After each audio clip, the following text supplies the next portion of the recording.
turn on the cameras. Good afternoon, I'm Chairperson Mayor Zach Fruwink. We'll call this Planning Commission meeting to order. For the sake of those watching from home and those that are in the room, we'll go around as commissioners and introduce ourselves. Fran, if you'd like to start. Fran Aaron, Commission Member.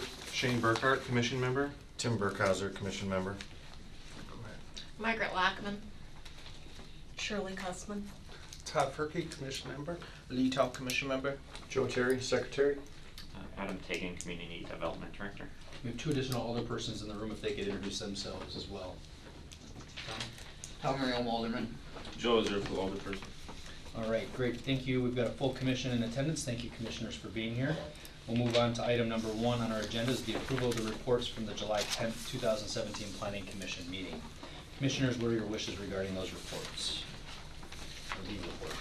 Motion to approve. A motion by Burkhauser, is there a second? Second by Perkey. Any discussion, modifications, or corrections to those minutes? Seeing and hearing none, we'll move into a vote. All in favor signify by saying aye. Aye. Any opposed? The ayes have it. Is there a sign-up sheet going around the room? I didn't ask. It's all Yes. filled? Okay, I great. think everybody's signed. Everybody signed in, so if anyone hasn't signed in, make sure you do so for the record. Item number 2 on our agenda this evening is maps and plats received. There were no maps or plats received for this meeting. Item 3 is a public hearing on Plan 170591 Roosh Companies LLC. The applicant is requesting a conditional use to allow a boarding house within the R3 multifamily residential district.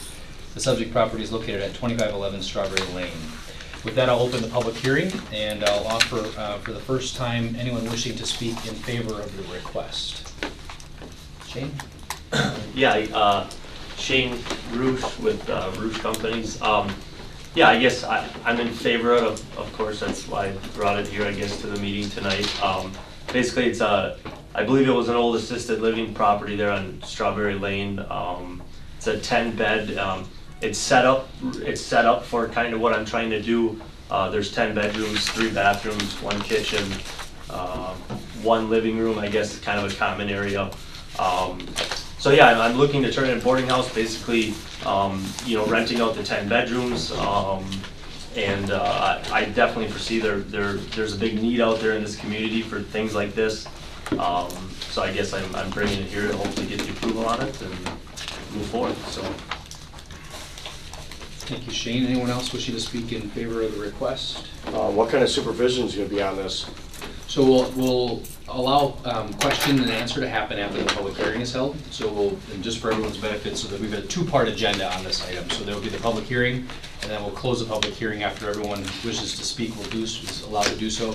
And then we'll move into action, which the commissioners generally will ask the applicant the questions.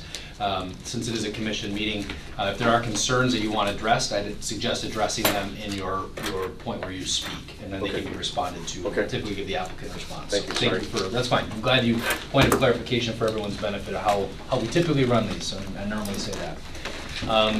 So is there anyone else wishing to speak in favor of the request? We'll move into those that wish to speak in opposition to the request. I should say you may not speak necessarily in favor or against, you may have some questions, and so take your opportunity to do that in either setting, I guess. Okay, it's my backyard. And if you could just introduce yourself. I'm Jim Carlson. I own 104 Strawberry Lane. Okay, thank you. Worried about supervision. Worried about stuff going on in the neighborhood. Property value. What's going to happen in this place? Is it going to be something that's going to be conditional for a family neighborhood like it is? That's about all I have. Thank you. Others wishing to speak in opposition to the request? Okay, Yes, ma'am. who is Just moving introduce- in there? I want to know who. Typically, just introduce Oh, yourself I'm for the sorry. record, just so we can get your comments reflected. Okay, Marge Lockman, I live at 103 Strawberry Lane, across from Jim's. And I want to know who is moving in there, what kind of people are moving in, and why there. There's a house on Airport, 1010 Airport Avenue, where people used to live in there. But the money got taken away or whatever, and now that building is empty. I mean, that's right out in the open. It's not hid behind a house or woods or anything. I mean, that place is right open there. And I'm just wondering why you want to put it back in the corner. I mean, it's more acceptable to go up there on 8th Street. It's closer to 8th Street if they have to find a job or whatever. We got a dead-end road there, so.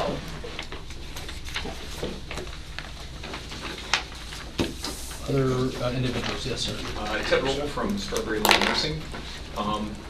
Art is our administrator, and we're here representing our facility because we do have a large vulnerable population, within our building of people who are elderly and also people who are needing rehabilitation. Some of our concerns that we have is that per federal requirement, we're not able to lock our doors at certain times during the day. We do have a lot of people coming in and out, and it'd be a little bit disconcerting to have the potential population, that could be in that building, in such a close proximity to people in our care, and we have a lot of residents who like to go about our property independently, and we just are also concerned as to the people that are potentially going to be moving into this location. Thank you. Others wishing to speak on the record? I have one more thing to say. It's Jim Carlson, sorry. I've been living there for 6 years now, and I've watched raccoons coming in and out of the attic. The place is unsuitable for somebody to live in. And I'm really worried about the neighborhood. That's all I have to say, sorry. Okay, thank you. Yes. Shirley Gussman at 2410 First Street North. And I guess I have a few questions. You haven't really said who the residents of this boarding house would be. I have heard that you would be working with the state or county, maybe for parolees, and who would be the residents in this boarding house? It's not really an apartment, so it's rooms for rent, is what it, kind of like the boarding house the county had on First Street North, the old Lamplight building, which was condemned and torn down. And is the state going to monitor this? Is there going to be police protection 24/7? This 100-foot ruling, like I said, I live on the corner, my husband and I, of First Street North and Strawberry Lane. The city has invested $1.8 million to put in a recreational family trail in front of my house. Strawberry Lane is a dead-end road, meaning that I'm the entrance and the exit to your proposed boarding house. So even though I am not within the 100 feet ruling, the residents of that boarding house are definitely going to affect my quality of life. The peace of mind, we have a safe neighborhood, and you can actually see by the people that are here today, we're concerned. The property value will tank for everyone living on First Street North. And that's not including the people that live, or not First Street North, well, it will include the people on First Street North because there is only one exit and one entrance. It will include the park in Buren. You have children. You have vulnerable elderly people there. This is it's ridiculous. I can't believe it. Anyway, I would like to be considered, even though I am not, and my husband and I both, even though we are not within the 100-foot ruling, it says a qualifying objector, I would like to be considered that because this certainly does affect our property. The safety, the security, the peace of mind of being able to have your window open at night or not. So that, I guess, that's all I have to say. Thank you. Others? Yes, sir. Echo the same concerns everybody else. Plus, introduce yourself. Jim Moore, 2420 First Street North. Thank you. I see the kids walking down Strawberry Lane to catch the school bus in the morning, at night. At times it's dark. I have concerns for their safety doing that. And the kids playing in the neighborhood. I see concerns with that. I think the nursing home will have problems with them using their yard space to go over there, since there's hardly any yard space there at the boarding house. Also, Shirley mentioned the lamplight. When that was a boarding house, there's people sleeping out in the yard and had a dog kennel out there they're sleeping in. Is this going to happen here? It seems like all the boarding houses for these types of people have run down. So I see our property values going down, and people won't want to move into the area if they know this is going on, unless we hide it somehow where nobody knows it's going on. But I think everybody will know it. So I think we have problems with break-ins in our houses too. So that's pretty much my concerns. Thank you. Yes. Lois Dover, 107 Strawberry Lane, and just kind of agree with what everybody else has said, and I also have a serious concern about parking, as that is an ambulance road getting into Strawberry Lane. Ambulance run morning, noon, and night, they're constant. It's like, I have no idea how you get 10 more parking spaces in there, or where those people would even park once that was up and going. But my biggest concern is that this is a dead-end street. Anything happens on that street, there is no exit. We are all just sitting ducks, waiting for it to go down, because we have nowhere to go.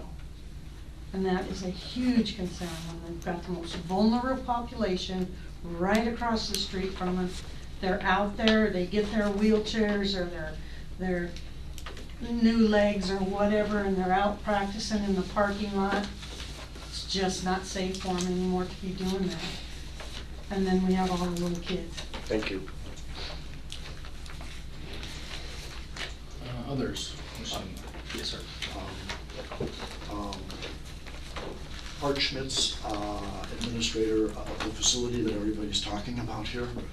I received a letter, but the letter did not specifically say who we're talking about here.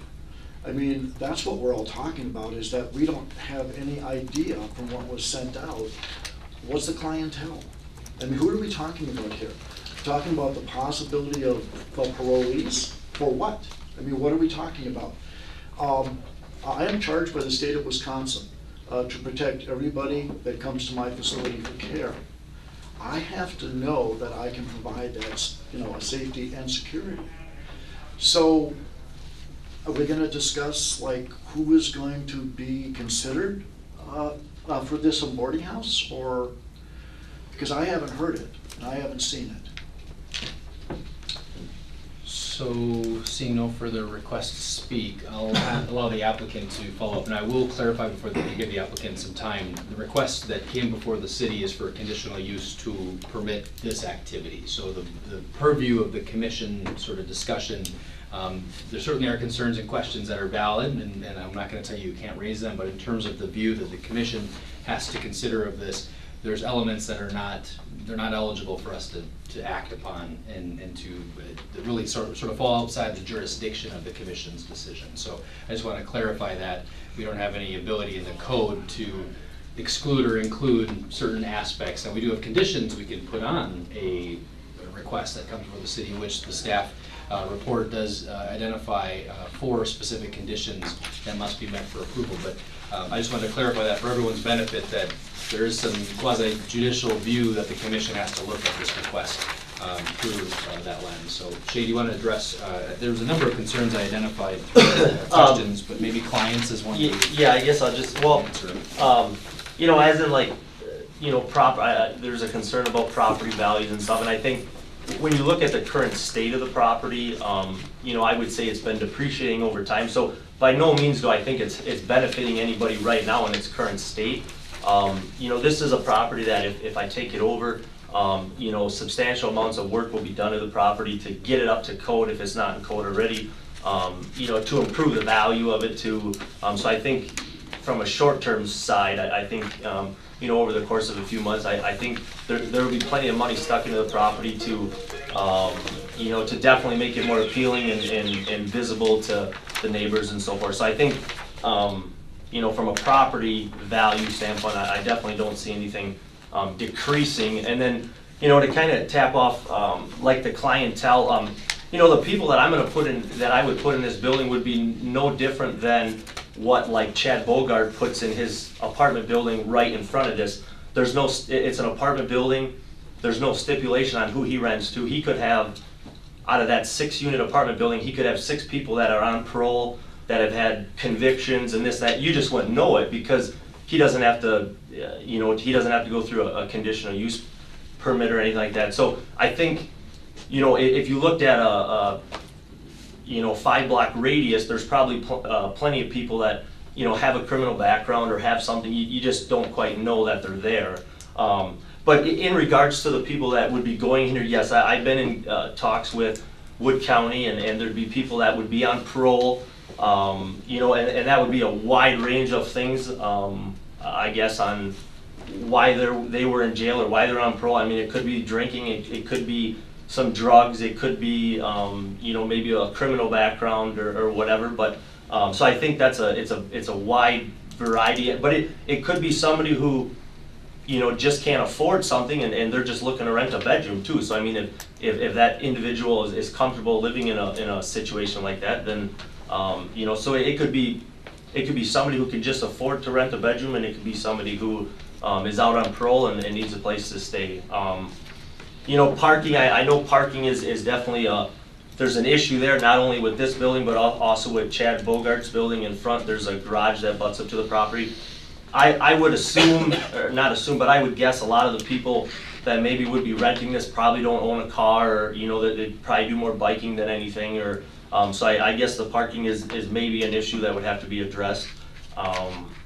Police protection, I guess, I know this property would have to be registered with the city of Wisconsin Rapids. I don't know if there's anything special that they do in regards to police cars maybe making extra rounds or anything. I guess I'm not, I did not talk to the police department on, if there's anything special they do, but I do know this property does have to be, I believe, inspected every year. There's a permit that needs to be paid, so it would have to follow the standards that Wisconsin Rapids are pushing, I guess.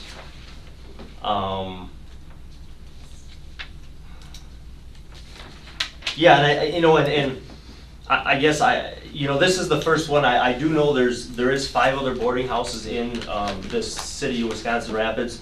They're owned by 2 different people, and every one of those boarding houses, I mean, they are, for the most part, I believe, they're all residential areas, if I'm not mistaken. So I think, the concern, these people, it's not like I don't believe you're definitely putting them into one location, but just because somebody's on parole doesn't mean that person's gonna be outside causing havoc, So but if you look at the other boarding house locations in the city of Wisconsin Rapids, they are, for the most part, I believe, in more residential areas, where this one is going into more of a commercial area, I guess. So My backyard. So Did you want that in yours? I guess that's all I got, unless anyone has any questions. Okay, any further requests to speak before I close the public hearing and move into, yes, ma'am? So you talk about you're going in and you're gonna make this place look nice, and that has no effect on our property values of our own homes. I've worked really hard to make my house look nice. And when I go to sell that house in 4 years, and I have to tell my real estate agent, oh yeah, neighborhood's wonderful. Oh, except for the sex offenders that live across the street. My property values are going to dump the minute that place goes in, no matter how much work I've put into my house and how pretty our neighborhood is. It's gonna dump, because we have to disclose that when we sell our homes. And we'll have to sell, a lot of us will be leaving. But we're gonna all take a hit on it, because that's gonna be across the street for me. Nobody with little kids are gonna move into that house. So you say you're gonna make it look pretty, that's all great and fine, but what you put in it's what's gonna determine how we turn out. Sir, you had your hand up? Oh, I'm sorry. No. Okay, all right. We'll run Shirley. Well, I think Lois brought up, and my concern is too, like I said, I live on the corner of Strawberry Lane and First Street. That is the gateway. You've just said that some of these people will not have driver's license, they'll be riding their bikes. Where do you think they're going to go? We have a bike trail in front of our house. There's gonna be steps down to the river. My yard is right there. And yes, our property will tank. But on the light side, we won't stick another dime into that house. Joe, did you have your hand up in the back corner? I didn't, but Okay, I thought I saw Can I, that, uh, so can I I'm not answer? gonna put you on, yeah, you can ask. No, that's fine. Just to clarify, when you say parole, you also mean probation. Yeah, yeah, correct, Okay. people on probation and stuff. Parole generally, I mean, people think someone who just got out of prison. Probation, and it could be, of course, but probation's not always necessarily violent crimes. I mean, a lot of people get probation instead of a sentence, but I just wanted to clarify that is all. I'm not taking sides or anything, so. No, I appreciate that, but, Mr. Roosh, you also brought up the 5 other boarding houses in this community. Now, I happen to know, it's sort of, Honorable Mayor, it's in your backyard. It is. It is, Sure. and my mother lived on the corner of 4th Street and Pine. She's 96 years old right now. She reads the paper from front to back. And she didn't realize this place was there until the police reports. I grew up in that neighborhood. I know what that house looks like. I know what it used to look like. It was an executive home, a beautiful home. And how that group home got snuck into that neighborhood is beyond me, because there is trouble. That's the one part of these group home boarding houses that you fail to mention. There is trouble. Thank you. Yes. What are these people gonna be doing if they're back there, they don't have jobs? I mean, they're not gonna stay in their building all the time, they're gonna be out wandering around. Sure, There's no yard there. it's my yard, just wait. I Yeah. mean, If you wanted to address that. Yeah, I guess I can't speak for per se, you know, and when I said like bikes, I'm assuming, you know, people maybe that are on parole, or just if somebody did just get out of jail and they're on parole or whatever, I'm just assuming, you know, they bike or whatever, they maybe don't have the money to buy a car or whatever, that's why, but again, people that are on parole, they're, you know, they're being watched. I mean, when we're worried about drugs or this or that, these are people that if they were in jail or they're on probation for drugs, I'm assuming they're going in every week because they have to, you know, go get a test done or whatever. So these are people that are being watched closely, I would say, by other departments. It's not like they're just, you know, you're on parole and they're releasing you and you know, good luck and we don't talk to you for a couple of years. So, you know, so I think, you know, anybody that would be on parole that would rent this building, I would definitely foresee there being, you know, a lot of check and balances, you know, between working with the parole offices, you know, if there's any issues. And I am the owner of Roosh Company. I mean, I own close to 200 apartment units here in town, and I you know, I would say overall, I mean, you know, this is a different adventure or a different type of business, I guess, but still relates back to renting to people. Whether, you know, out of 200 units, I might have 20 people right now that, you know, that maybe were in jail for drugs or did this or did that, but it doesn't, you can't label them as they're lifetime criminals. I mean, I think everybody here probably has, you know, somebody maybe in their family that maybe had a drug problem or maybe had an alcohol problem or, you know, whatever. And you know, these people, it doesn't mean they're necessarily, they're not lifetime criminals or anything. I mean, definitely you're going to get, there's always somebody out there that you know, is going to be a sour apple. But I think, you know, from a management side, I mean, I have the people in place. I'm not just a Joe Blow with 5 apartments and I think I'm going to try to manage this on my own. I have a crew of people that work with me. My office is located on Oak Street. I have 3 people in my office that do paperwork, that chase money down, that handle things, because, you know, over the last 6 months, the Wisconsin Rapids, you know, they've put in ordinances and other things too that, you know, from a landlord's side, I mean, you got to follow protocol. If you're having issues, you got to take care of them. If you're not taking care of them, you know, we're the ones getting punished. So I think, you know, this is something that, you know, that if I can't maintain it or I can't run it properly, you know, I'm the one that's, you know, I'll be getting hammered on the backside. So, you know, it's definitely something that is in my interest as a landlord too, to maintain it and to know what's happening at the property and to do whatever I need to continue moving forward with it. So hopefully that answers your question, I guess. Well, no, I worked at group homes for 8 years, 2 different ones. And the one that I worked at last up on Kingston Road, Okay. there's a fenced-in yard there. And there's people that used to jump through over that fence to get drugs because we had heavy-duty drugs in those places. Because these people that we were taking care of came from Norwood. And there was people that came over. Now, the same thing could happen there. I mean, you have a person that's, okay, he got convicted for drugs. What's to say that he's not gonna fall off the wagon and go over to the nursing home? Because their doors can't be locked 24/7. Alderperson Perky? First off, I guess I just wanted to know the committee members' questions and comments, if they should be asked now or wait till after the public hearing is. Yeah, I mean, it's a question for the applicant. I think It it's is. fair to, ask the question now. I mean, there's somebody behind you that wanted to speak too, so maybe Gene we'll just. Chrisman, 2410 First Street North. And now, we gonna have a recreational trail. It's right in front of our house, and then it connects to Buren Park. And you talk about that if they have a parole officer or somebody they have to answer to, who's on the other 24 hours a day, or 23? I mean, they can go in and out of that house at night and walk any place in the neighborhood, you know. So I think that's wrong. I think the place should not be there. I should be someplace. I know they have to have one, but I mean, I think it should be, put it in an industrial park. Yeah. Yeah. Thanks, Joe. Anybody else? Mike?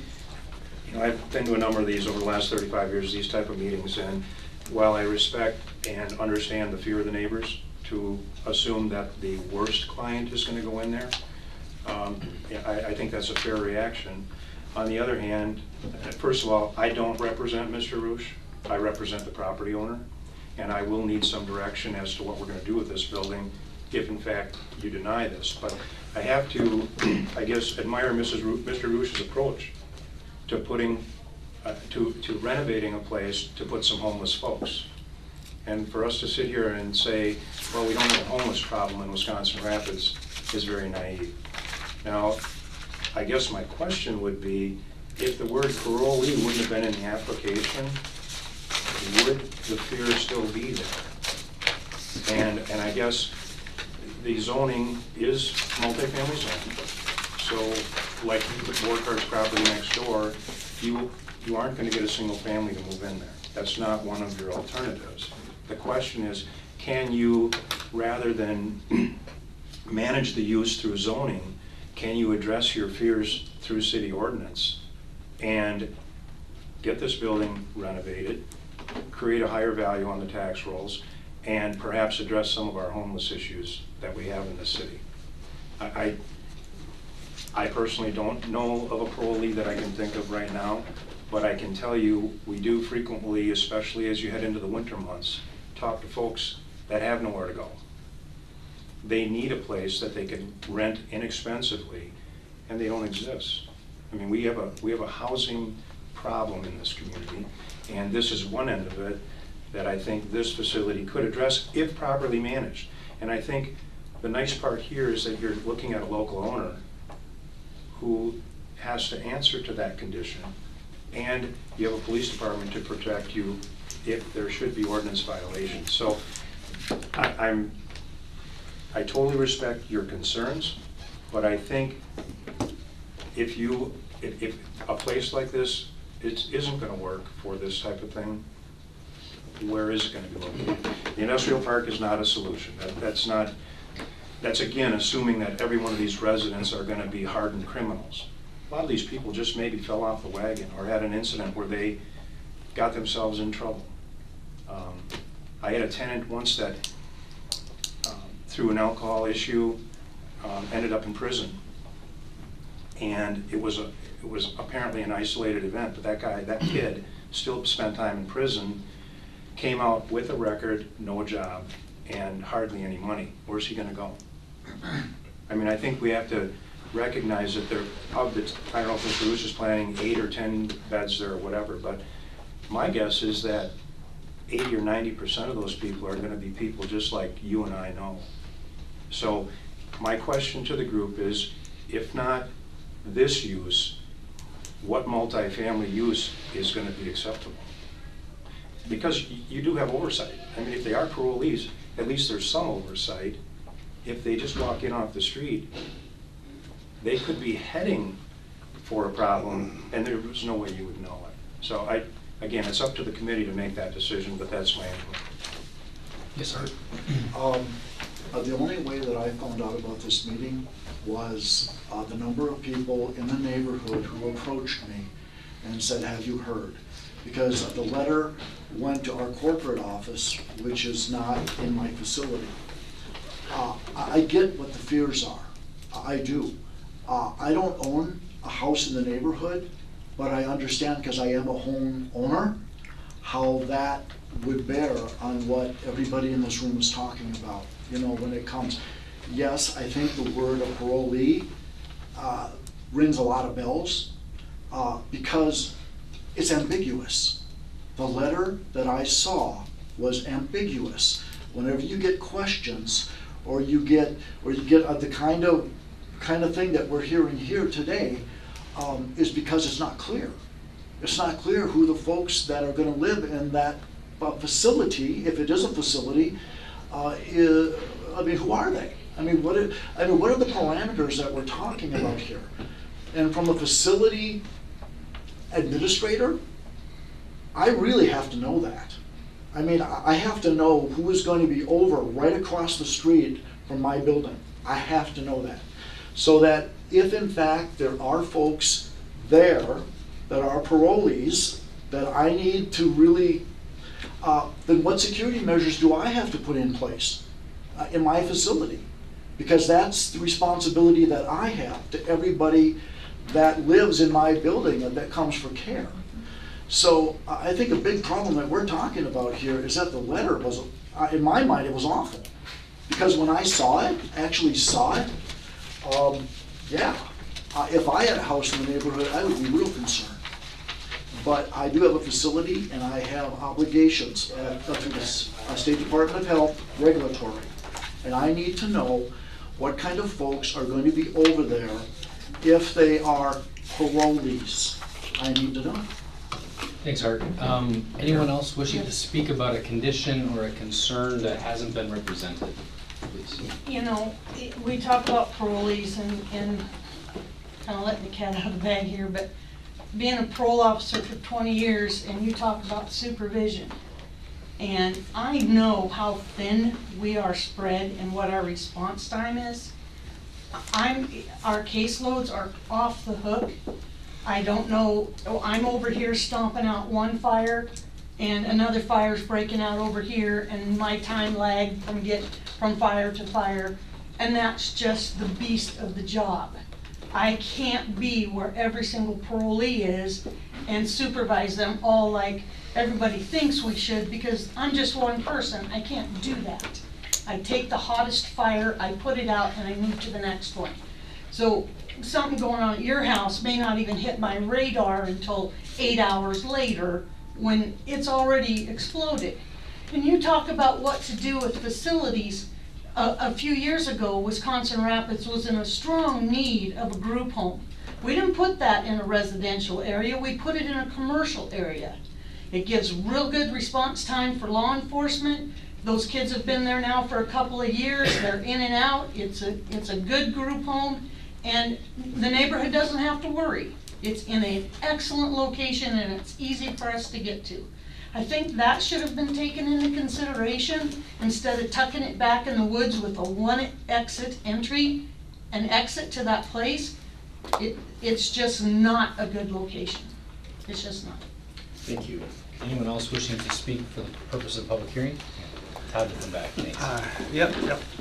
So part of the conditions is the off-street parking, and visiting the location yesterday, I don't see how that's feasible to get 10 off-street parking spots in that property. Can you help me with that? No, I guess I don't, I don't have an answer for you on the parking. I mean, there's the parking lot that's in front of the building there. Right. And I guess whatever can't fit in the parking lot, if they had vehicles, would be on the street or wherever, I guess. So I really don't have an answer for you. Okay. I didn't look crazy close at the parking situation, I guess.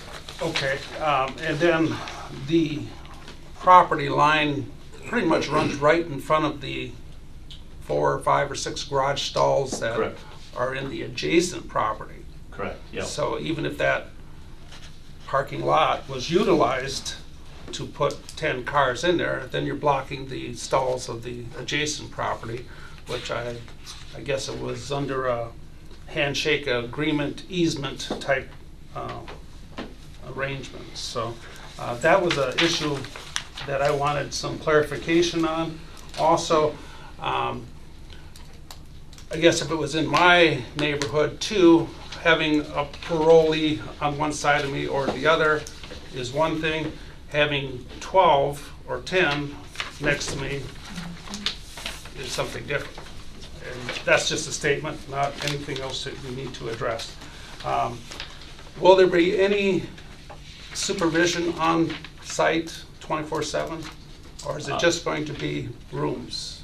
Yeah, so there'll be 10. Right now, there's 10 bedrooms. So I guess Right. I'm looking for just like a 10 bed, sort of 10 unit.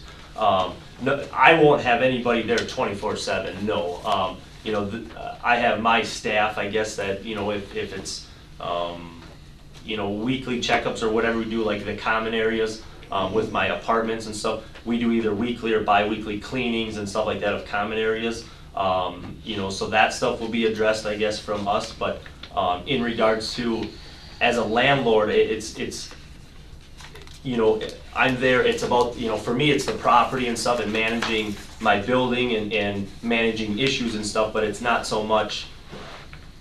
If I got 2 tenants that are arguing about something, I mean, I can handle it to the best I can. But at the end of the day, I'm a landlord. I'm not a guidance counselor, I guess, to try to get two neighbors in my 8 unit to get along. It's basically stay in your apartment, you stay in your apartment and do your own thing.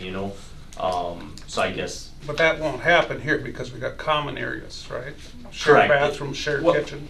Correct. So I mean, there's some, but it's not. I guess it's the any issues in regards to what maybe some of these people are talking about in regards to causing issues with other properties or walking. I mean, that's an enforcement, I guess, from a police department side. Not I can address those issues with them, but once it gets beyond, I guess there's nothing I can't take care of it, I guess, to some extent. Mm-hmm. But yeah, I mean, like the bathrooms, the kitchens, all that stuff. I mean, it'll be on a regular, like cleaning and issues. One thing that I've looked at, I don't know, like is security. I mean, I have security cameras on a lot of my locations that are multifamily stuff, so that would be about to the extent of anything major that comes up. I'd have some video stuff, but that'd be about it. Mm-hmm. And I think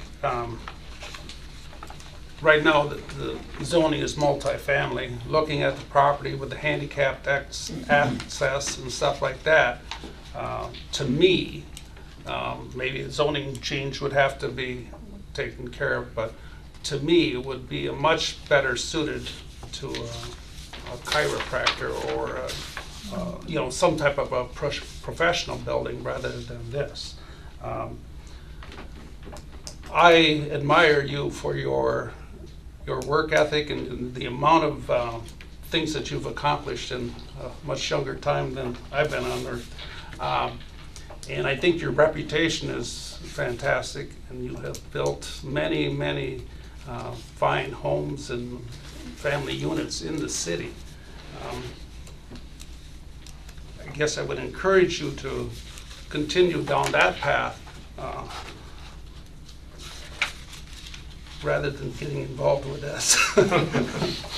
But again, as far as what we can discuss here, what the tangible things that we need to discuss and have ironed out is the parking and some of those other issues. And I think before it's looked at any more seriously at all, those issues have to be worked out. And just a couple questions that are just questions I just have. One would be,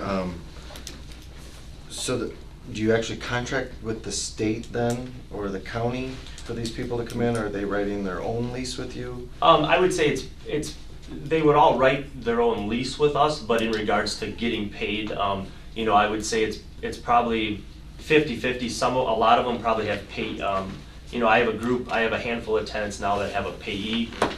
You know, they can't manage their own money, so basically it's all, you know, they may be on disability or whatever, and then their payee system kind of pays it, and then let's say 50% of them, it would be on their own terms, so they would get their money however whether it's working or government assistance, whatever, and then they would have to pay their rent on a monthly basis. And is there a minimum stay length or maximum stay length? I mean, are they going to be renting it month to month, or is it going to be? I would say probably it'd be a month-to-month thing. You know, I have a property kind of like this, but on 21st Avenue where I built a 5-unit. They're basically efficiency units. You know, and there I charge $500 a month.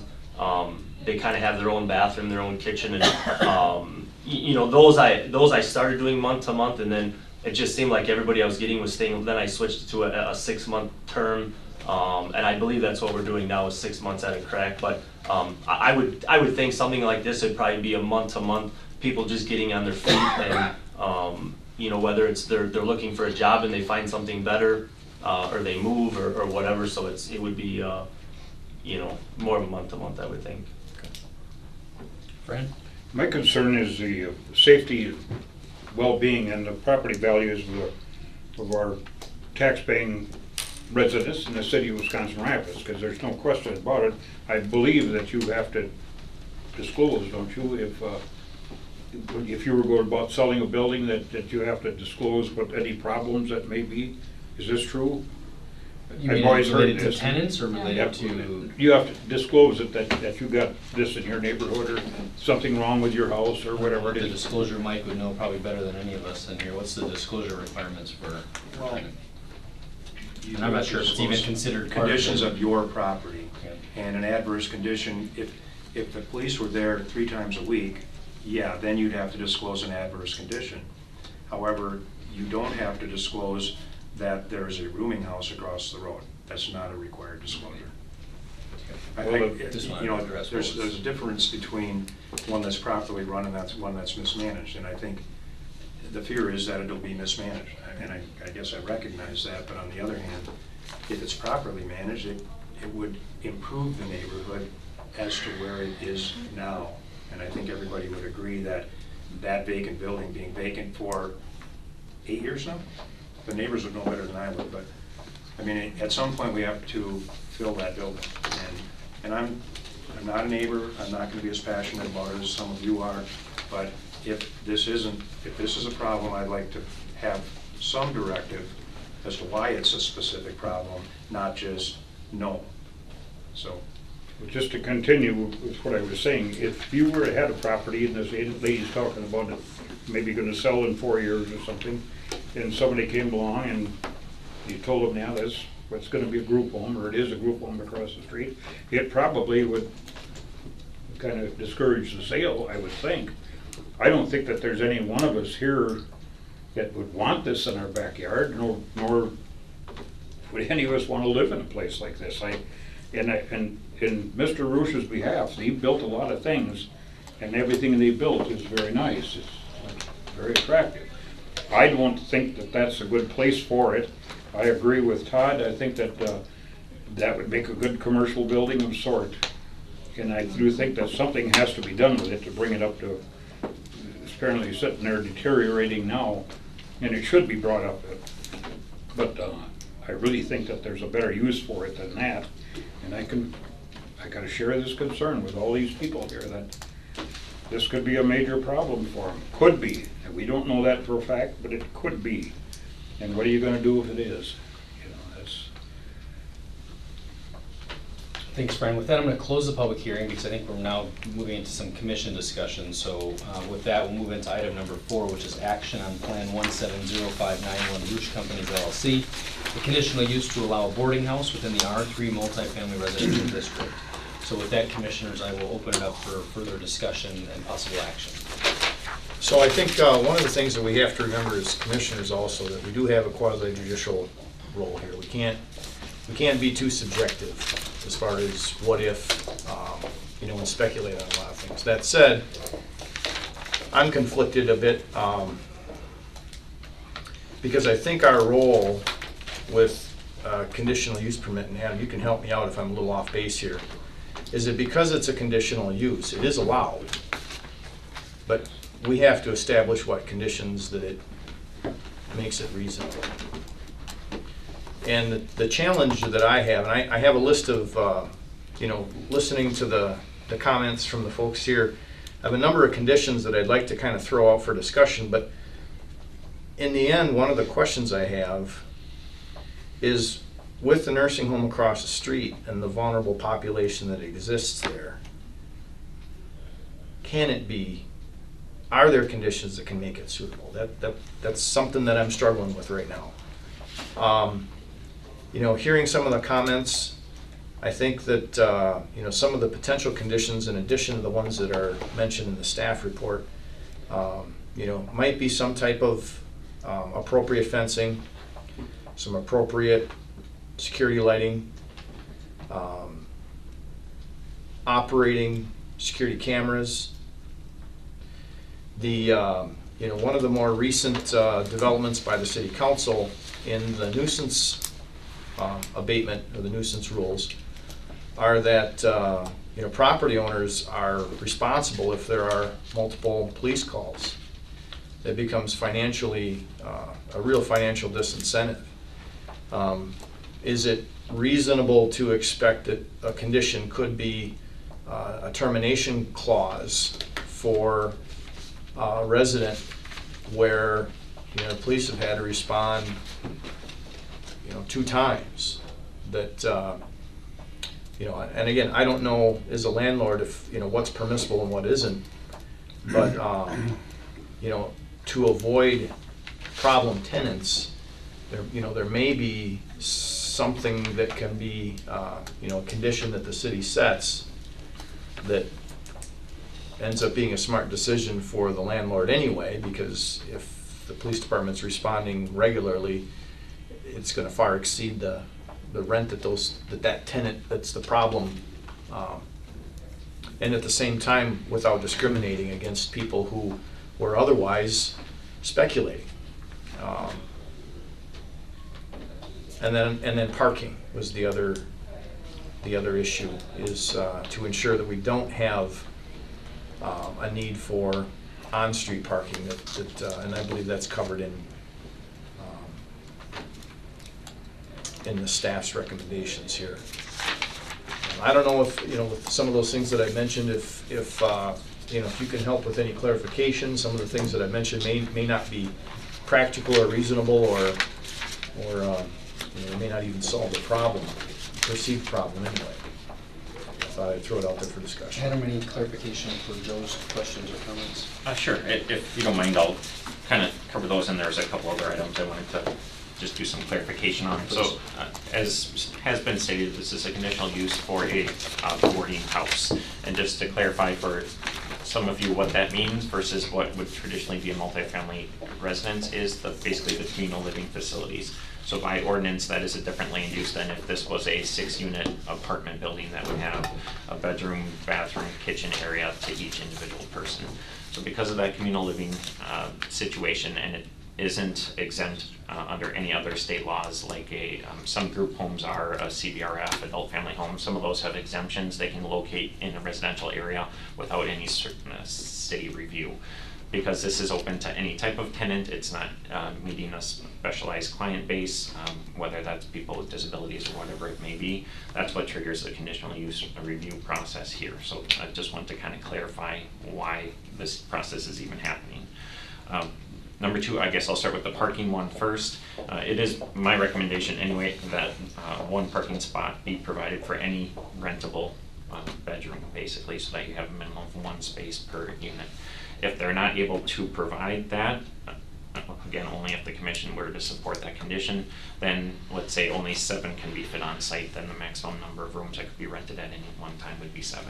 So it would be kind of, again, trying to push it to off-street parking versus on-street parking. So at least that would be my recommendation on the parking. Fencing and lighting definitely are worth consideration. If you're looking at security lighting, you could have requirements that wouldn't be unusual to address lighting through a conditional use process. Again, that's kind of up to what your goal is. Is it that you want a minimum amount of security lighting so it's lit at all times, or do you want to minimize the lighting so it's not impacting the surrounding neighborhoods? You just would have to balance that condition appropriately. I'm guessing based on the decision thus far that you would be wanting security lighting at all times so that there aren't dark corners or things that would encourage nuisance activity. Fencing, I guess that one to me is a little tough, although you could probably require it along, I guess that would be the northwest property line where it's adjacent to a residential, so that there's not a clear route there. On the east side, I don't know how effective it is because you have a building basically up to the property line, so there's not really a yard that you would be fencing. But a fencing, again, is a traditional condition that is considered for this type of, well, not necessarily this type of use, but in general for conditional uses. And then kind of the last one on looking at conditions that are specific to tenants and whether or not they would be, let's say, evicted after a certain amount of time. I guess maybe it's a personal preference, but since the city did just pass a nuisance ordinance within the last 6 months, that basically states if there's a minimum of 3 calls to any location, which in this case would be the individual bedrooms, so it would be one tenant gets 3 calls, then it triggers our nuisance ordinance, which can require financial penalties or a pay-as-you-go type of service. So every time the police officer gets called out there again, the landlord is responsible for that cost. So it does encourage the landlord to meet with the police department and basically develop an abatement plan. And that abatement plan may include some of those things we were talking about. That, you know, it's a 3 strikes you're out type of situation, or that even at that time, let's say there was not sufficient security lighting and the police department is recommending additional security lighting, that may be part of that abatement plan. So since we have that tool and that route in place, I guess I would rely on that ordinance versus trying to craft something specific for this one individual unit. And the other reason I feel that way is because, again, it's not the potential tenants that are under consideration today. It's whether a boarding house, meaning where you rent a bedroom and have those communal facilities, is appropriate. It's not who may or may not be there. So I just want to make sure that's very clear. Again, it may be that it's someone on probation, or it may be me because I get kicked out of the house for being not nice and need somewhere to rest. You know, so I just want to clarify those couple of items, but happy to answer any other questions you may have. Other comments by commissioners? So, do we have any other boarding houses in the city that have conditional use at the moment? Well, we do have 5 that are in the city and that are basically licensed on an annual basis and inspected. However, the majority of those were established prior to the current regulations, so I don't have an active typical list of conditions that are in place. So a lot of times, you know, if it's a new animated sign, you've seen enough of those that I can say this is kind of the standard way the city has addressed these. Any approvals that have happened on the conditional use, it's a conditional use to allow a boarding house. End of sentence, no conditions are listed, so there isn't something like that to fall back on, at least for a city history in this case. And if this were any other type of property, we wouldn't even question what the tenants would be. It would just be some kind of residential place for people to either rent. So in this particular location? Yeah. Yeah, they could build a single family home, a duplex, based on the lot size, probably up to like a 4 or 5 unit multifamily building, and there would be a site plan review, which is not a public hearing. That's just to verify setbacks, aesthetics, that type of thing. But only because of the boarding house, again, that communal living doesn't trigger the conditional use. Okay, and then, and not to beat the parking, is there any ability for us to get an approved site plan that shows the parking and make sure that it's actually feasible parking versus, yeah, in theory you can stack these, but nobody can get in and out, and it's not gonna be a useful parking situation? Yes, you could require, you could modify that condition basically to require a site plan showing dimensions, how it'll be painted, laid out, type of. And make sure that we fit within all of our established zoning setbacks and stuff for that parking. Right, not just that you can jigsaw cars in magically. Yeah. And then one last thing that hasn't been touched on, and it was in the packet, was the wastewater concern. Is there more information? Yeah, to the back? so that was a concern that I brought up, because that particular neighborhood there's been a number of problems already due to things being flushed down the toilet, primarily from the nursing home, that have caused some real problems in the sanitary sewer collection system. And the wastewater utility wants to be proactive. You know, if there are in any type of an apartment complex, even sometimes homes, if the residents aren't made aware of, you know, what you can flush and what you can't. But generally, if there's a problem, then it's going to be in their own lateral. And they're paying Roto-Rooter, and they find out, well, I flushed down a paper towel, what's wrong with that? Well, it got in the way and plugged things up. That's not generally the case for you know, apartment complexes, nursing homes, things like that. Things get flushed down the toilet. There's not necessarily the awareness made to staff, the residents, and it comes at great expense to the utility. And regardless of what type of multifamily use this property would be used for, the utility's desire is to try to make sure there's education to inform those residents and the property owner. Because this is a conditional use and conditions can be applied, the wastewater superintendent wanted to make that a condition of this if it's to be allowed. Other comments, questions by commissioners? I guess I'll make a couple of comments since I think, go ahead, Todd. I'll make one more. So if this property was located on Saratoga Street next to Howell School, would we still be talking about this as even a feasibility? You know, I mean, when you got 300 kids next door, would we even be bringing this to the table? You're asking me? Well, yeah, I guess so. You're the one. Yeah. Well, I guess, you know, at the end of the day, I mean, if we were, you know, I'd be more than happy to build something in the industrial park, or if it was new construction. I mean, this is an opportunity, a building that fits exactly, I guess, what I'm trying to do in the location. I guess, you know, I'm married. I have 3 kids and stuff. You know, so by no means, you know, I understand what everybody's saying and stuff. Would you want it in your backyard? But it's, you know, I mean, if this was directly across from Howell School, I guess I could answer. I don't know. The reason I brought it up, Shane, and I'm certainly not to be a smart aleck. I'm just trying to address what Adam is saying, where maybe we don't have any power to control this. And I'm saying, why not?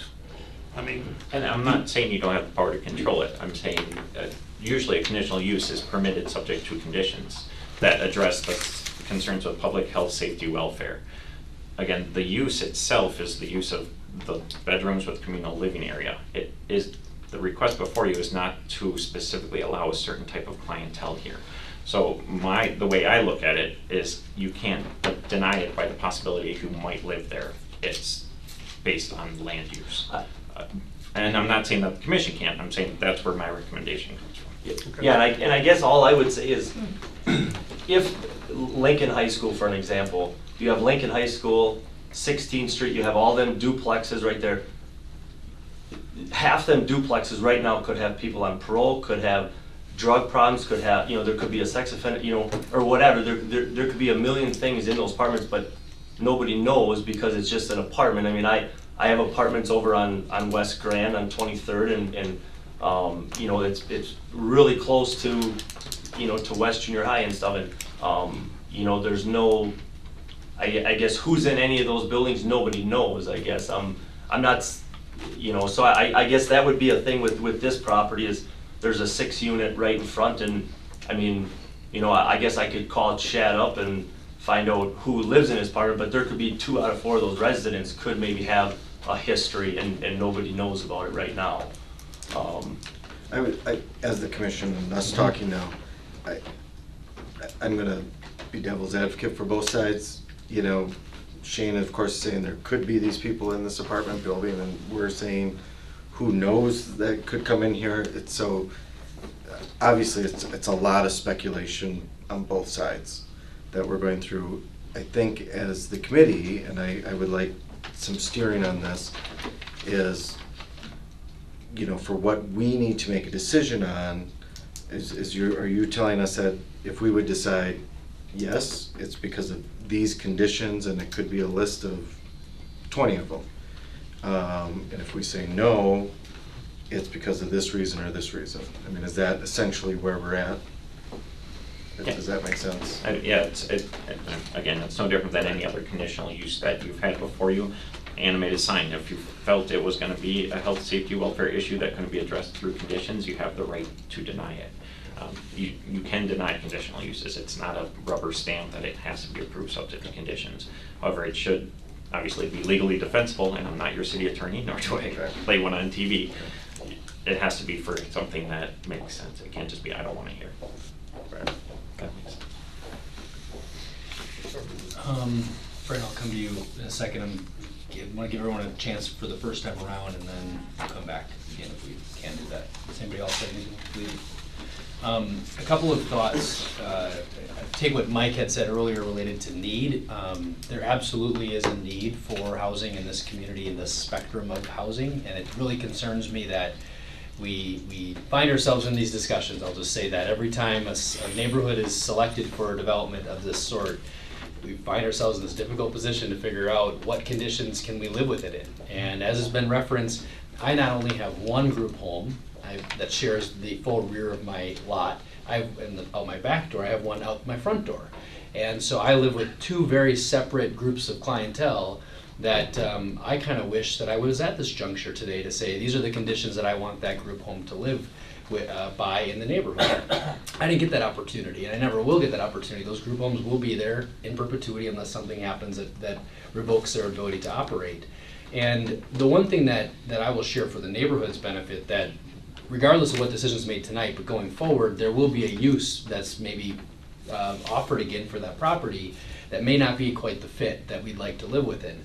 But I will say that my neighborhood has had a zero tolerance discussion as neighbors that we will not tolerate certain activity out of those group homes. And when we have a situation, we as neighbors bring those owners to Wisconsin Rapids and we have a discussion with them. And we had a discussion in city council chambers 5.5 years ago.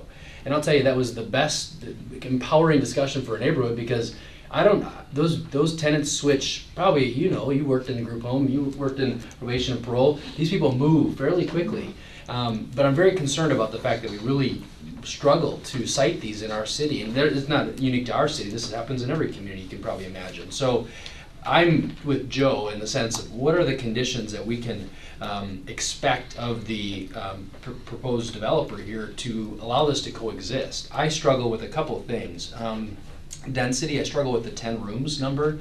Cohabitating 10 folks that may or may not have challenges. They may be the best tenants, but density is a concern of mine, and the number of units or number of bedrooms, I guess, that we're reacting to with the request.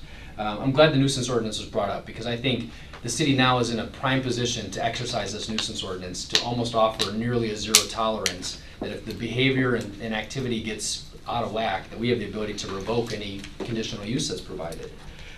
Supervision is a concern, since there won't be any resident manager or resident I guess, supervisor on site. I mean, I recognize this is not a staff nursing or a care facility, but supervision would be a concern, and I think it may be addressed with a condition regarding surveillance and cameras and some sort of surveillance.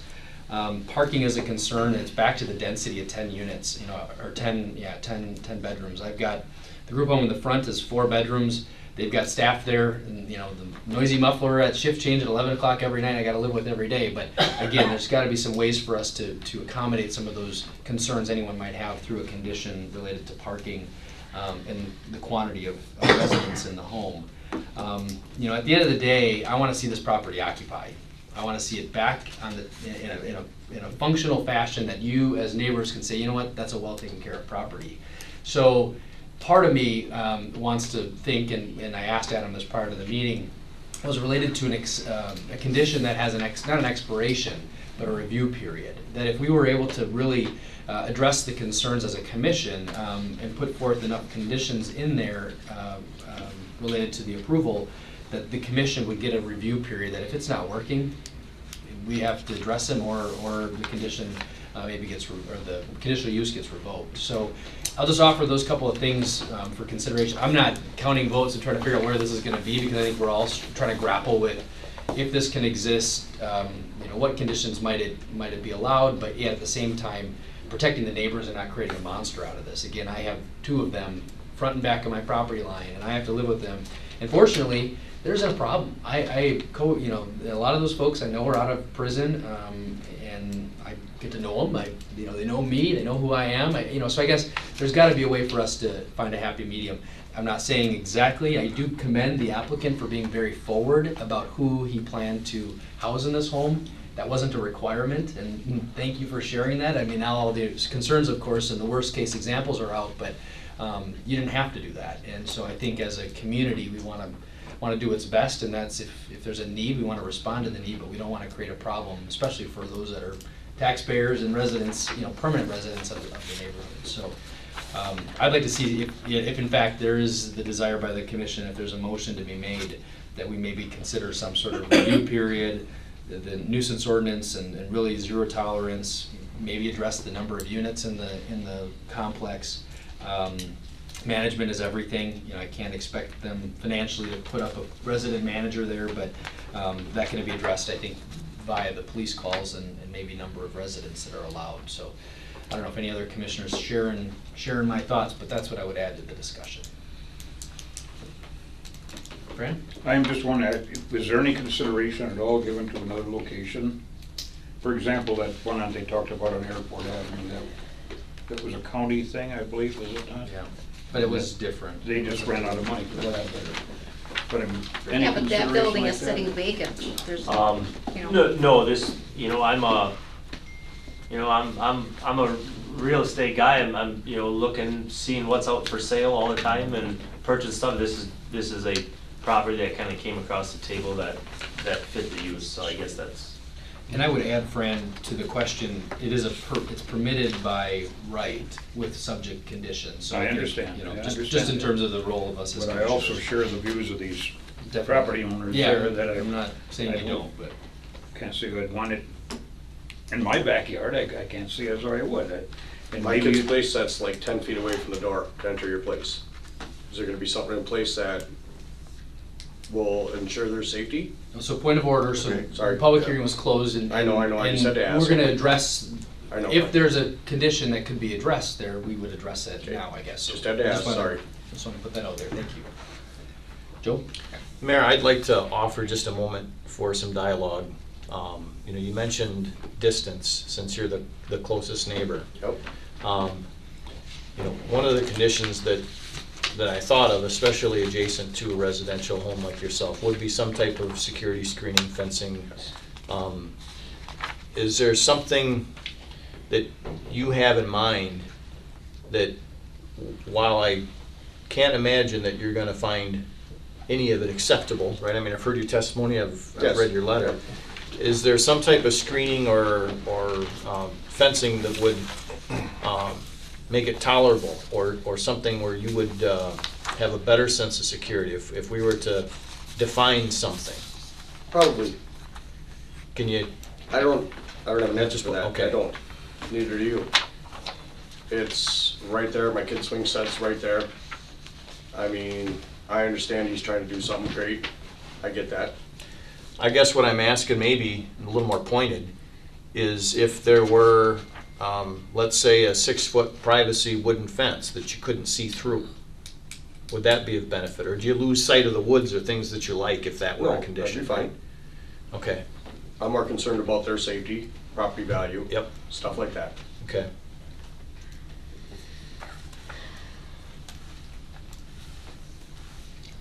I'd also like to add that I wish it was 1989 and we would have been able to look at what was actually built in this neighborhood. It drives me crazy, and it's all across the city. It's a little mixed powers up. that be did some crazy things, but I hope we don't do any more crazy things here tonight. But you know, headaches. And I know Adam. If it were, you wouldn't allow it, right? Well, we have uses all across the city that are right next door to each other, and it's because, you know, somebody wanted to give somebody an approval when they probably wasn't appropriate. But that's why we have zoning and comprehensive plans to decide what should be there. Unless there are other specific suggestions, I want to just throw something out there for discussion, certainly not in the form of a motion yet, to consider then the conditions as proposed by staff, but expanding the parking condition such that plan has to be reviewed and the parking spaces found reasonable to exit and enter in. I would say we choose an established, parking design parameter. There's all kinds of different specifications out. We stay with that is, and so that is an established, if the city has its parking specification, I don't know. But otherwise, there's, in transportation realm, there's plenty of specifications for what parking needs to be. And then they will allow and accommodate all kinds of cars, and so we can get a reasonable amount of parking to that. Because in my mind, that is the most limiting factor here. And to limit the number of tenants not to exceed available parking spaces. But in Adam's condition, it was originally a no time shall exceed 12. And that's just restating what's in your zoning ordinance, that boarding house cannot exceed 12 persons. Okay. So it was not just an arbitrary number. Thank you for that. So parking design parameter, and then also all of it has to fit within what the established setbacks are of the zoning in that area. So, where we can actually have parking and stuff. We can't park on right. I mean, the yard and that kind of stuff. I think that should be, for us to right now say a specific standard. I think we could put a condition that, upon review of, Adam and the city engineer, that those are deemed reasonable. So if there's a condition put on the parking and we say 10 spots, and they come out and they can't get 10 spots, does this get thrown by the wayside, or does it come back to us and they say, we can fit 8 spots, we'll offer 8 rooms? Well, I think the condition would be residential units not to exceed the number of parking places that are reasonably available. Including that includes on the street, right? No. On site. They have to be on site, yeah. Right. You are gonna have snow removal and things like that, I think that's the concern with the shared access there, whatever handshake agreement is with the neighboring property owner. I know I don't like to solve things in the design by committee fashion, so maybe to save ourselves all a lot of time, I'd like to ask the applicant, sensitive to your schedule and close date and sale parameters, what is there the ability to table this item to be able to come up with some potential conditions in which may satisfy? I would have to talk to, I guess at the end of the day, I'd have to talk to my realtor. We do have a closing date, and it's based on, the approval here, I guess, between tonight and tomorrow. So I guess I don't know all the legal side of it, but Keith Wilkes, I guess, would be my contact on that.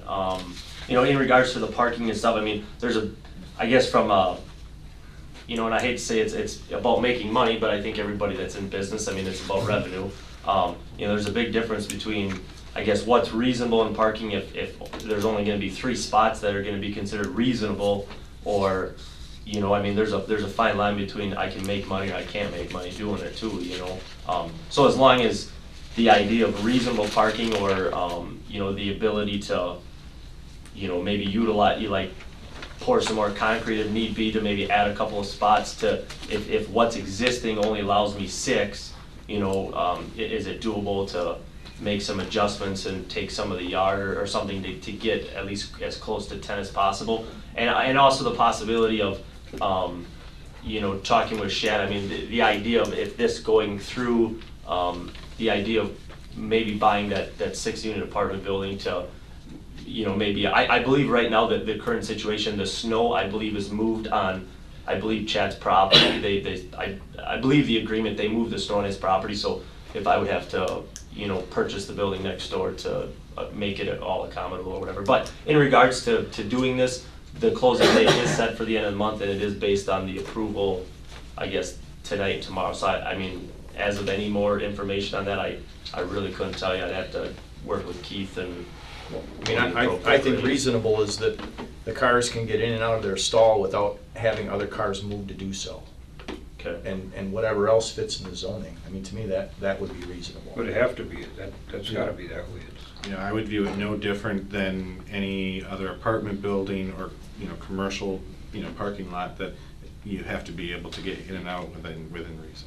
Just out of, like, the assisted living and stuff, is there things with parking too, with those properties in the area too? They have to have so many spaces and all that? Okay, I just checked it. I just wondered.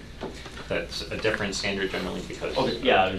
it's usually someone who is there and is not driving, and so it's usually based on the staff and number of beds type of thing, but yes. Part of the other concern I have related to the question about time frame is, this is an unusual circumstance where we would have this meeting report to council tomorrow night, and being sensitive to at least the 3 alders in the room and the other 5 that are not in the room that may have a similar point where they would like to report this in September, so that ample time can be given to consideration. That's also a possibility. So, and I may suggest that to council members, at least the 3 in the room, that happens. I realize that your deal is contingent upon a close date of that and approval by then. I don't know how realistic that is. It's unusual. Normally our meeting would be the first Monday of the month, and then council's the 3rd Tuesday, so there's normally a couple of week lag time. So, so being a businessman also, and I understand buying a building that's been vacant for 5 or 8 years, I would assume that buying it is somewhat the time to buy now, right? Always. So, right, having 10 tenants paying $400 a month for $4,000. Going back to muddy the water with a professional type building, you won't get $4,000 for that. That's a $1,500 building per month, right? Correct. As a professional building.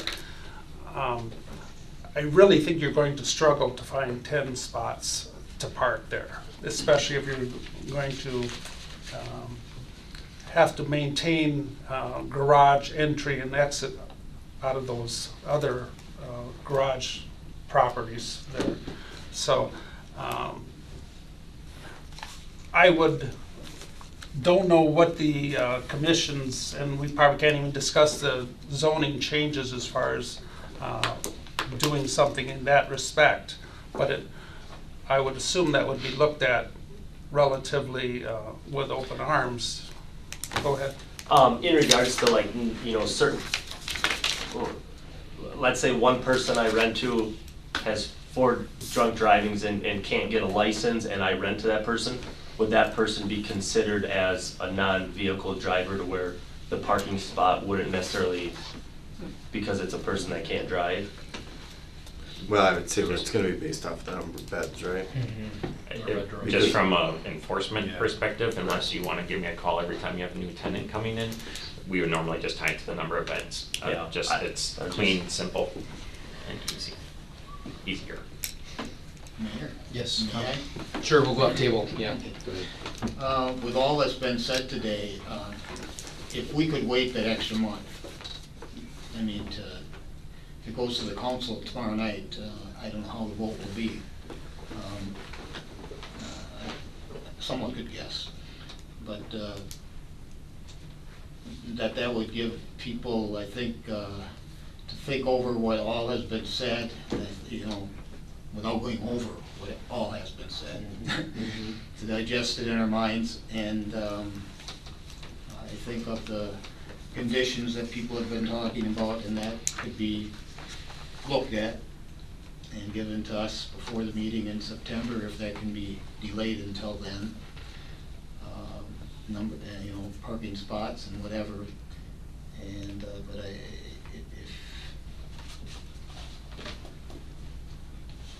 and that's all I guess I have to say. And I think that's where my comments were coming. Push that back. To me, it's just a rush job to have this tonight and then to vote by the council tomorrow night. Yeah, and I think for me personally, it's hard to digest all the concerns and then put them into conditions and then get them into, you know, to a buyer or to an applicant, I guess, so for everybody to react to. I think it's impossible to expect that, I would And say. I do really appreciate what Mike brought up too before, about the need for. Well, thank you. If I could just interject, I guess, on the timing issue. Again, I represent the current owner of the building. And there's a reason he's not running it as a CBRF. Now, whether or not some other business model will work, we have, you know, possible inquiries that we can address, we can pursue on that. On the other hand, when I go to him and say, Mr. Roosh wants an extension, it would be nice to know the purpose of the extension and what needs to be accomplished before the council could act. If it's just a general, you know, he just needs another 30 days, he's going to say, for what? And in his defense, he's been paying taxes. Apparently didn't get too painful until this year, or he would have done this sooner, but I can't assure you that he will say, yeah, Shane, you get another month. On the other hand, if I felt there was a likelihood that those items could be addressed, and I guess if it's a definite no, I don't want to do a 30-day extension, and neither does Shane. But if you feel that there's items that could be addressed with the neighbors to make this palatable, then I think I could make a case for my client to say, you know, let's see if they can work this out. So. Out of curiosity, what is the threshold for the boarding house conditional use in the code? How many rooms? There's not a minimum number of rooms, it's the communal living that is the trigger. Oh, the communal, that's right, sorry, you had already stated that. I'm wondering though if we can continue talking about, you know, from what we've heard today, because we have everybody in the room,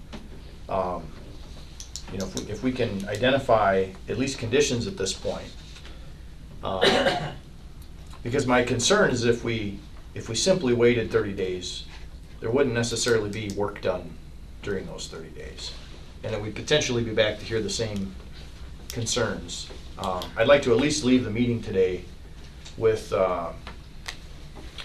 you know, with a list of additional conditions so that everybody has an opportunity, if there is some type of a delay, everyone has an opportunity to consider them and give them thought over the next, and I'm not sure as a matter of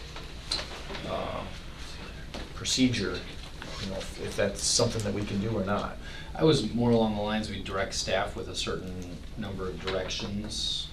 Okay. The conditions to come up with an enhanced or expanded version Okay. of conditions, and then That I could live with. have a second, have this item come back, postpone the item or table the item for the next planning commission meeting, which we could put on one of the other already scheduled ones, and then take action at that point. Okay.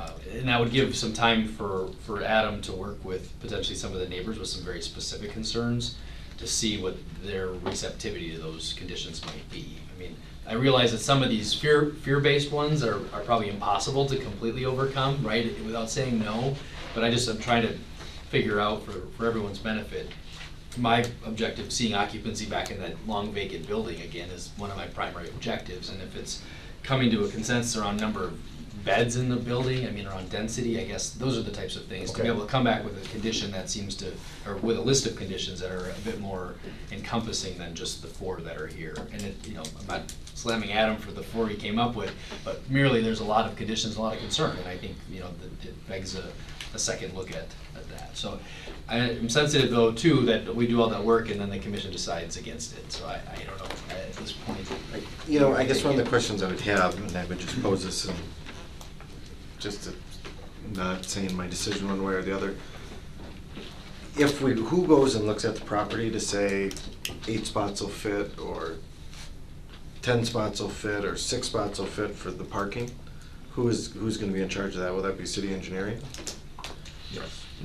Normally, we would review something submitted by the applicant to verify that it meets code. If the city wants to work with the applicant to try and basically mock up something for his consideration, then I would lean on engineering to draw up something basically. I mean, is that, Or at least to review the drawing. Yeah, I mean, is that unreasonable to ask at this point? Because, you know, I have to assume if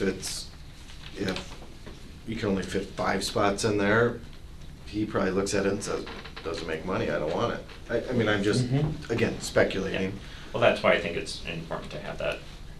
Right. If that is a key component of the plan commission, even being remotely comfortable with it, that parking meets the number of rooms, then that to me is a very legitimate reason to be taking 30 days to say, here's the best we can come up with. Is it acceptable to the applicant? Is it acceptable to the city, and moving forward? Right. From my perspective, that to me is the most pivotal thing. I understand the concerns and stuff, but I believe at this table what we are thinking about is code and not speculation of who could live there, because we don't have that control in any other property. So I don't think it is an appropriate thing to be just sheerly denying because of that. So looking at it from what does our established code say and what can fit on the property is, I think, the appropriate way to look at that. I do think, though, that we can, you know, we have to be cognizant of that situation, and having security cameras that are in place and operational that cover,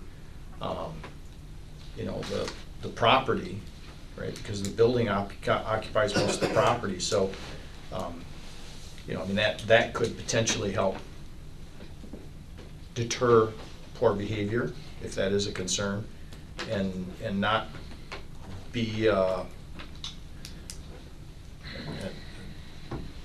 asset or a condition that's unreasonable.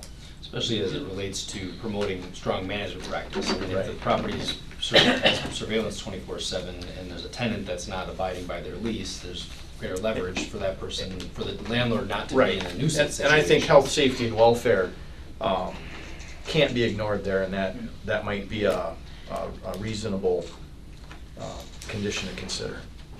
I'm not saying it's my only condition, Right. and we'll go along with other conditions, but for me, the pivotal one is the amount of parking and making sure that the parking is. Sure.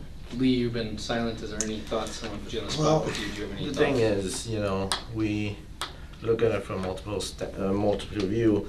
As far as the homeowner's view, safety is the biggest thing.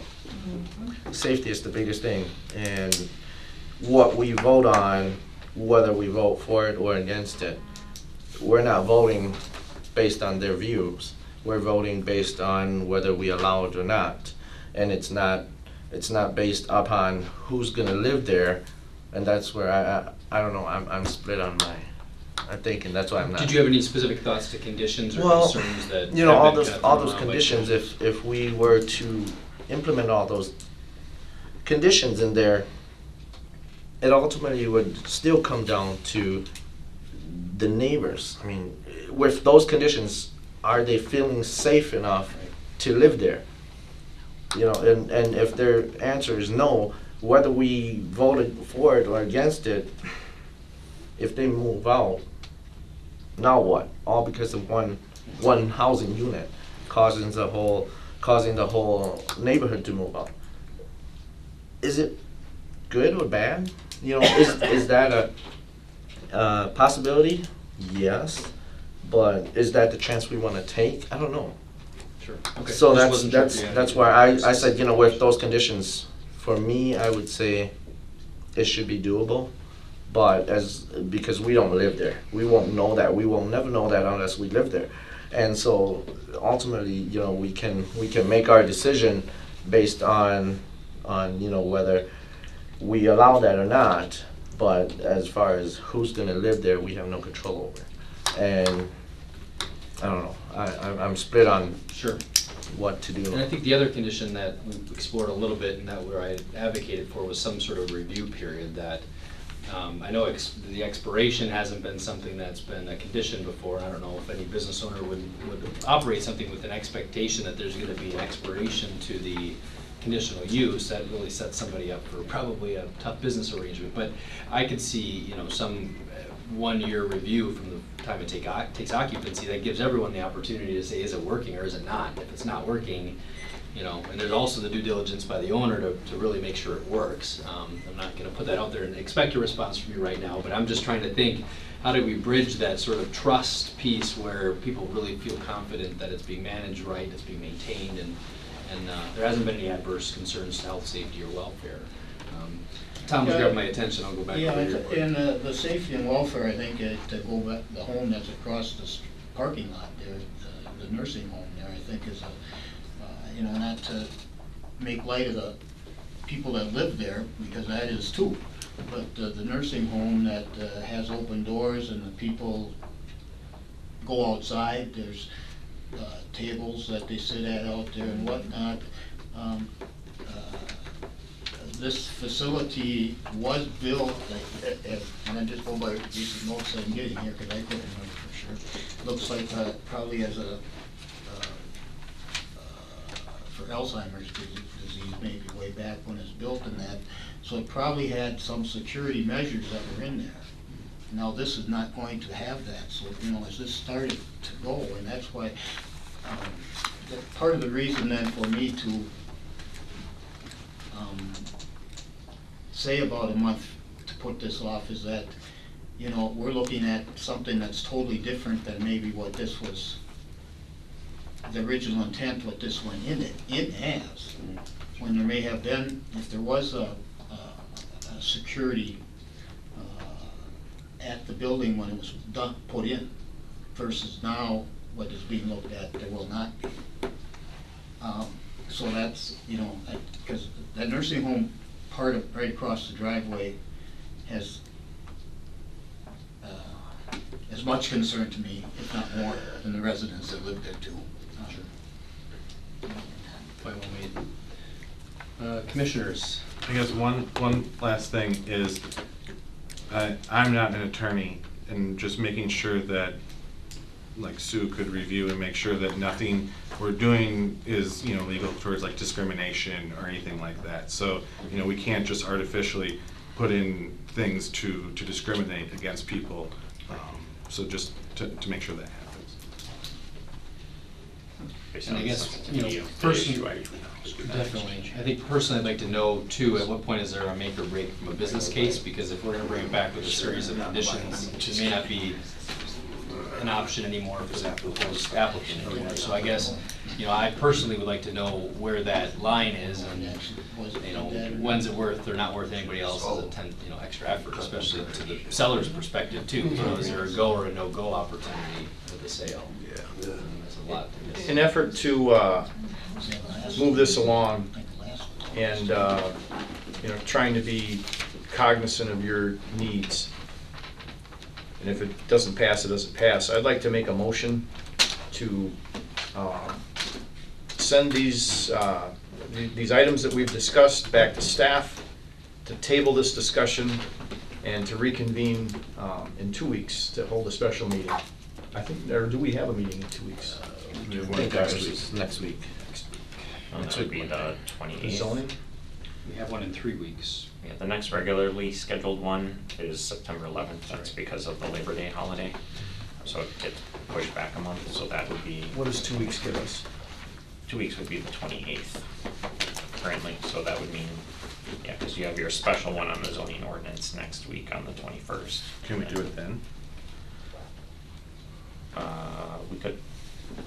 But there's still time to publish an agenda and things if you're tabling I to a am date certain unavailable. technically. I don't know why it's not gonna work for me, the 21st, 22nd can work.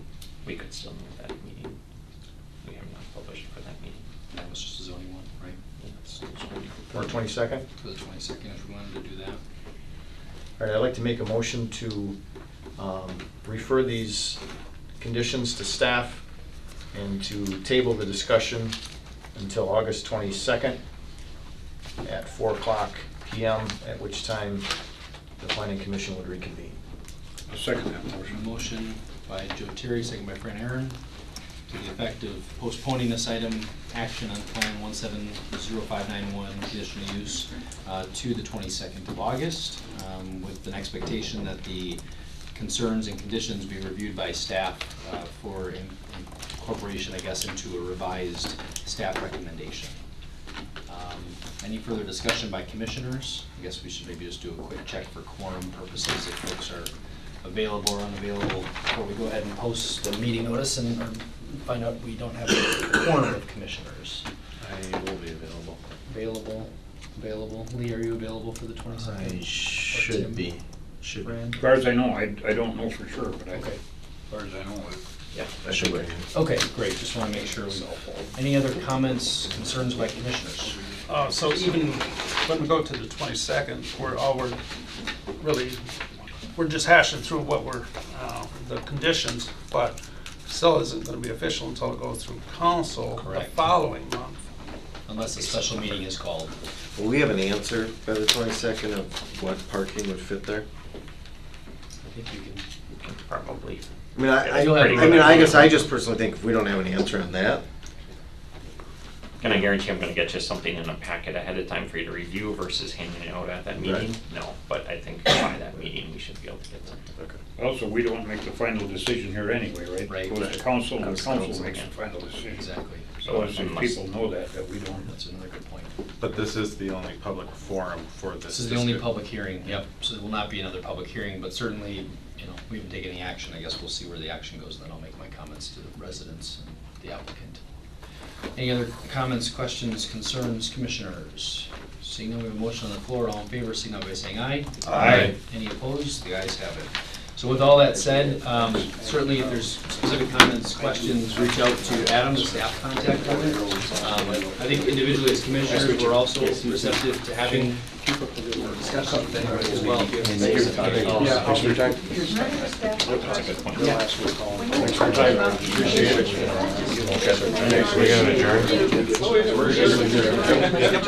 We're gonna adjourn. Yeah, we have to adjourn. Mayor? Also, Motion to adjourn?